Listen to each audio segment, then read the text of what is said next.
Well, hello friends and welcome to My Hobby Home. My name is Cathy. This is an Eat to Live edition. I have not been in my kitchen with you guys in a while, but I decided it's Thanksgiving. Why not? Let's do a little recipe. What I'm doing right now is I'm preparing to have lunch and dinner for today while I'm preparing for Thanksgiving, which is tomorrow. I am making a cabbage roll soup. So I have my cabbage, my bell peppers, all my seasonings right here. So let's just get on into it. We can talk while we chop and cut and everything else. I'm going to move my bell peppers out of the way. The recipe will be down in the description. Can't recall where I got this recipe, but it was online. It is a low carb keto recipe. I'm just trying to find, good alternatives. Something, soupy, because it is kind of chilly today. And my husband is actually in, but he is running an errand right now. So we are cooking.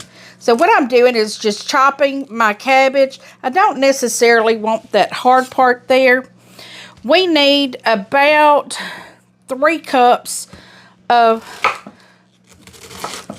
chopped cut cabbage. I'm just doing a rough cut on this because this is a crock pot recipe.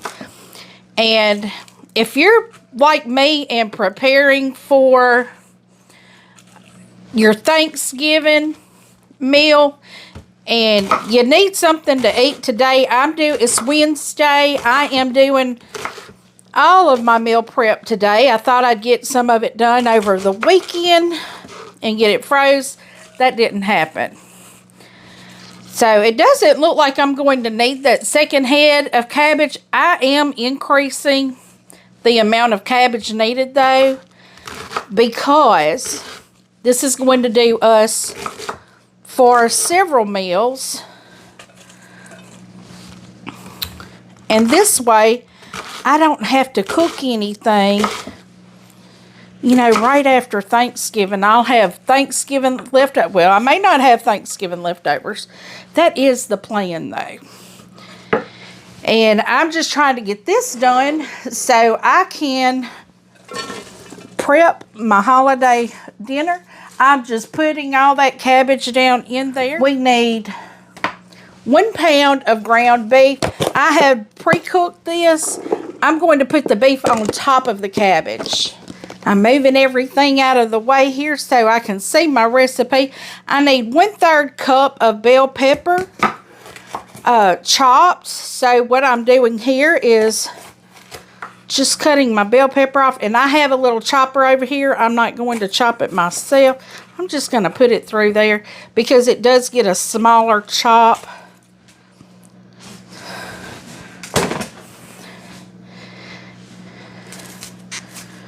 I'm going to just get all of the white whatever this is called, the membrane on the inside. I don't want that in my soup.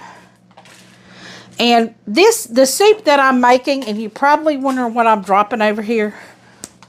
I have my scrap bowl over here. Okay, so I have that cut, and what I'm going to do is cut these in smaller pieces. I can put them on my chopper here and just get them small. So we're just going to keep on until, I probably should do these all in, let me go in and cut them all into smaller pieces here.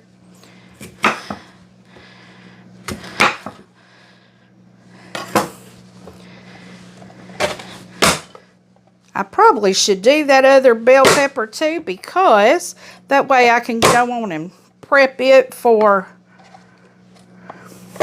something with Thanksgiving.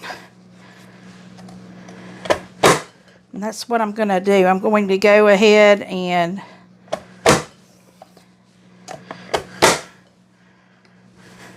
just cut that top off like this, like so I can twist it and not get all them seeds in it. When you do that, you get a fairly clean bell pepper, and then I can cut the parts that I want off the top.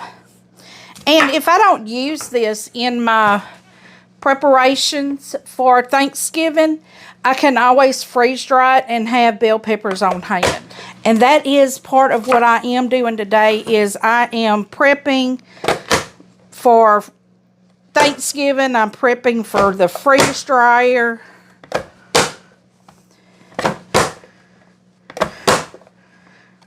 And if you're interested in this little chopper thing that I'm using, I will list it down in the description for you, because that does make easy work, and it's got an opening on the back, so you can tell exactly how much is in here. Now, I only need 1/3 of a cup.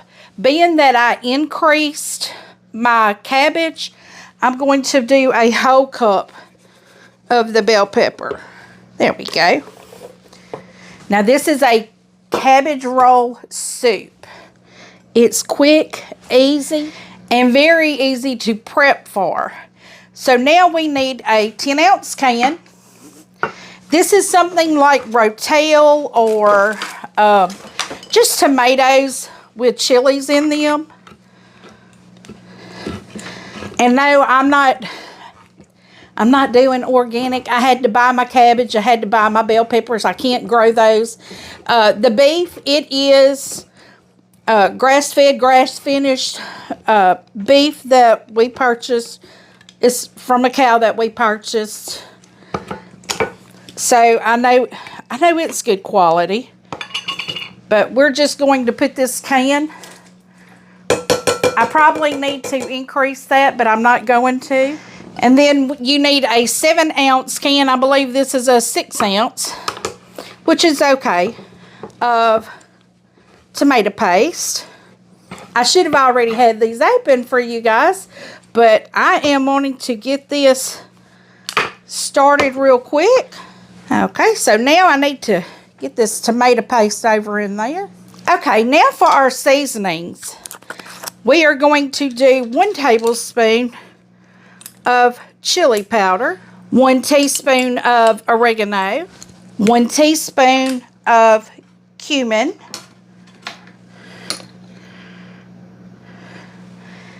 and since I did increase this, I'm doing a heaping teaspoon of everything, and 1 teaspoon of garlic powder. I had to get some new garlic powder. I ran out of my homemade garlic powder. And the next thing we do is 32 ounces of beef broth.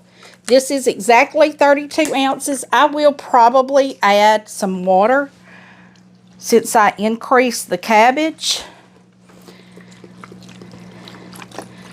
But we're just going to get this on in here. I'm not stirring it. I'm just going to put this straight over into the crock pot. You will do this at high heat for 4 hours. And I'll bring you back and let you know what I think of it. Now that we have our crock pot meal on the crock pot now, our leftover bell pepper, I am just putting on a freeze dry tray. I will put this in the freezer. It will not go into the freeze dryer immediately. I do like to freeze my produce before I put it in the freeze dryer, just to reduce the amount of time. I spread that out real good. Now to the freezer I go. Now I will be processing some jalapenos and onions to put in my freeze dryer. Get my little freeze dryer tray here. This is the chopper I use for my onions. I don't need that right now. But these are the last few jalapenos that came out of my garden. And I'm just going to slice them and put them on the freeze dryer tray so I can put them in the freeze dryer. My husband can eat these straight out of a jar, and that's what I'm going to do with these. I'm going to and I know I'm touching them with my hands, it will be okay.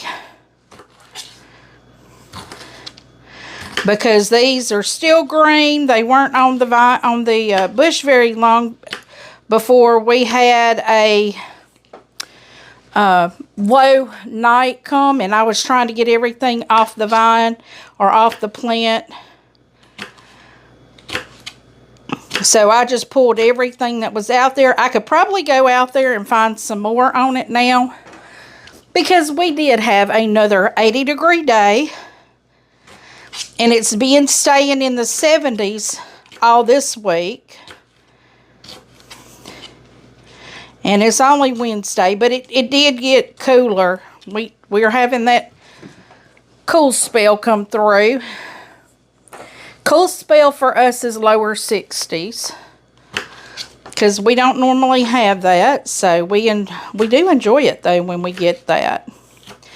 But I make these into kind of like freeze-dried chips for my husband. And like I said, he could eat them however he wants to. I did notice, I just looked in my freezer, and I have 2 freeze-dried trays of Tabasco peppers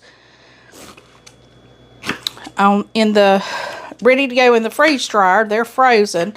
So I'm not putting onions on a freeze-dry tray yet, because I have the medium freeze dryer, and I haven't upgraded to the 5 trays yet.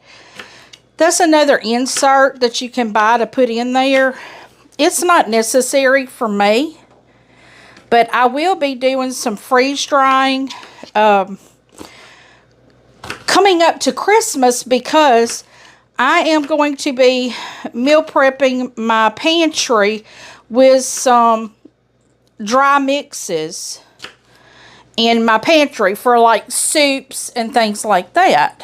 Okay, so I have all of my jalapenos done here. I'm going to put these over in my compost bowl.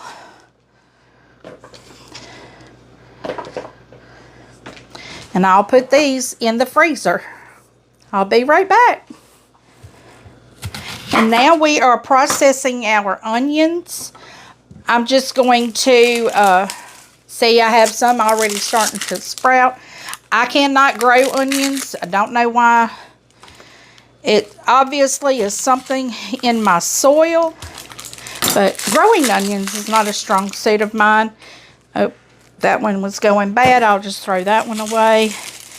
I'm not even going to see if there's anything that I can salvage out of some of these. I'm just going to, if they're good, I'll use them. If they have soft spots, I'm discarding.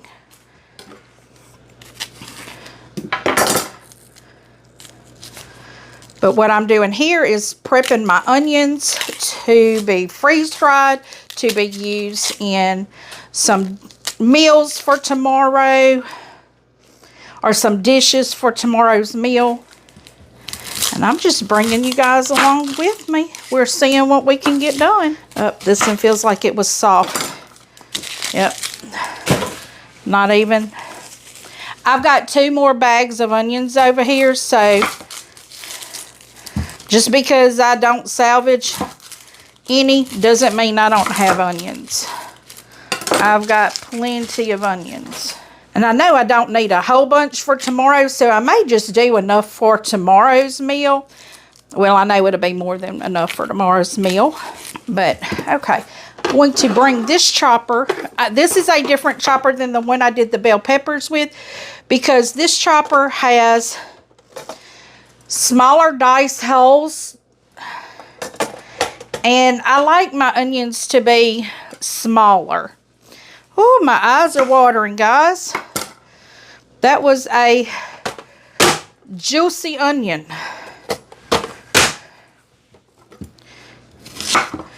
I'm all about quick and easy with the best ingredients I can use or that I can get. And right now, this is the best ingredients that I can get. I will still go ahead and freeze these So see, I have a whole, I can take that off and just dump that on my tray here. That was 4 onions. And I've got 2 more over here that I can be cutting on, but I've got dishes I've got to be getting prepared. You see, this is a cookie sheet or a jelly roll pan. What I do is just fill this up, spread it out, and I'm going to freeze. Now our next project on our list is making our sweet potato casserole. I already have my potatoes. I baked my sweet potatoes, and I took the potato pulp out of the skin. I put it in my blender here and just kind of, or my mixer, and I mixed it up real good so it's a puree type consistency. So we're going to be doing the potato part, and then we'll do the topping part once I get the potato part mixing.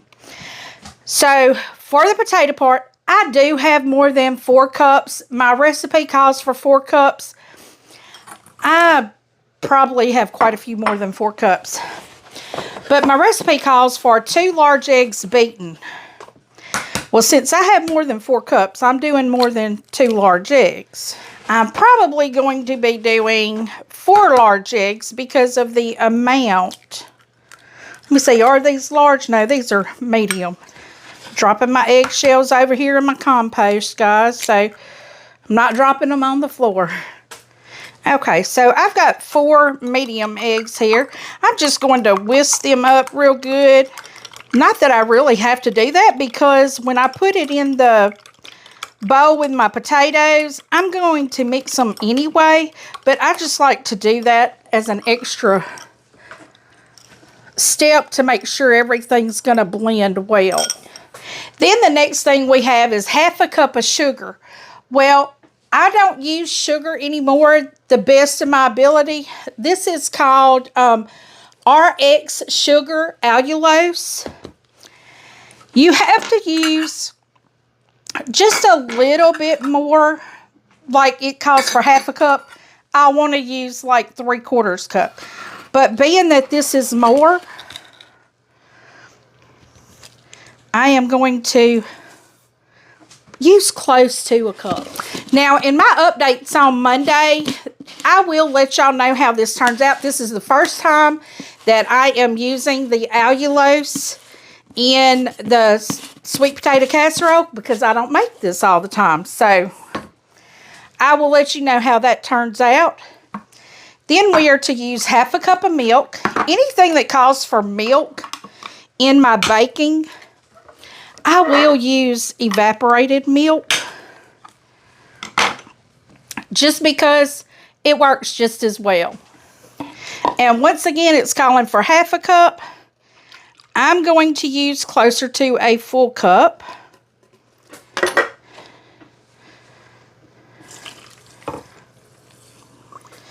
And now we need 4 tablespoons of butter softened. Okay, so I threw my butter in the microwave for 20 seconds. That is going to be enough to soften that. Woo! That would be bad had I just turned that over. So what I'm going to do is put this on my mixer and get it mixing. Okay, so now we are doing the topping. And these I am not going to adjust, because we'll just put a thin topping. We need 1/2 cup of packed brown sugar. Now, this is one of the reasons right here why I am not adjusting, is because I am using brown sugar, and brown sugar is sugar. And we are trying to eliminate as much sugar as possible, but you cannot have, and I'm almost out of brown sugar, so I'm like scraping the bowl here.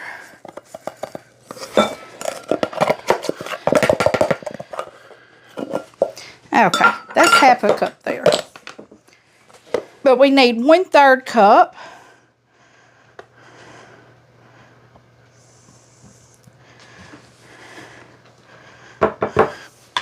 We need 3 tablespoons of softened butter.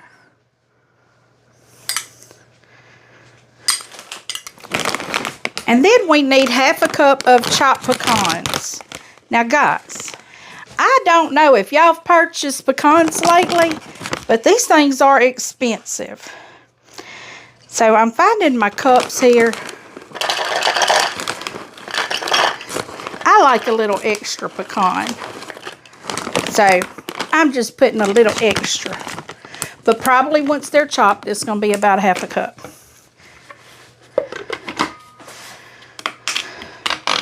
And I'm just going to chop my pecans. So let's check those pecans. We still have a few pecan halves in there that need to be gotten. Getting my arm work out here, y'all. Okay, so this is our chopped pecans. And y'all, this little blade is some kind of sharp. It'll get you. So now I'm just mixing my toppings up. I'm not following the instructions. I'm probably doing it all out of whack, but that's okay. Because it's all going to cook up and it's all going to taste good. Trying to get my butter mixed in there. It wasn't quite softened enough, but that's okay. So our next step, and what I'll be doing is I will be putting this in the refrigerator to bake it later. So now we have our sweet potatoes mix, and I'm just dumping that into my casserole dish here. And we have a little secret on what we do with our sweet potato, or I do. Y'all see, that's a big old pan of yumminess. Now, the next thing we do is we just sprinkle our pecan mixture here. Now, remember, I did not increase my pecan mixture because my pan size didn't increase. Just got a little deeper. So that may require cooking it a little bit longer.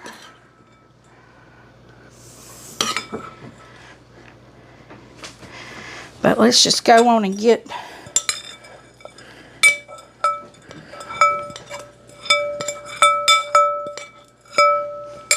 this on here.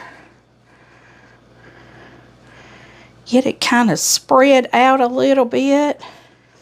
Now, for my little trick that I use, I will take the remaining butter and just cut it up into little cubes and lay it on top of the pecan mixture. Now, this is going to cook down in the potatoes, but I just like that little extra buttery. And I don't put a whole lot because that's a full stick of butter right there in this recipe. I better not do that against my hand because I will cut it. This is what my mix looks like. Now what I do, I don't even measure these. I don't even think. This wasn't even on the recipe. But that is okay because I put it on mine.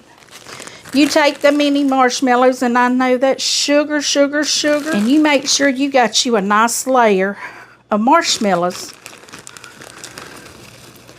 on top. And y'all gonna hear my kitty cat. She smells it. She wants part of it. So I'm making sure I've got a nice coating of marshmallows all over. Now they will melt and spread, but you want to make sure you're covered good. Another thing your layer of marshmallows does is when you put wrap over the top of it to put it in the fridge, nothing sticks to it. So guys, this is my sweet potato casserole that I will be cooking up tomorrow for my family. I hope you've enjoyed it. Please give me a thumbs up if you've liked the video. Leave a comment. Tell me what you think. I do try to respond to each and every comment personally. And as always, until I see you again, I hope you have a very blessed day. Goodbye.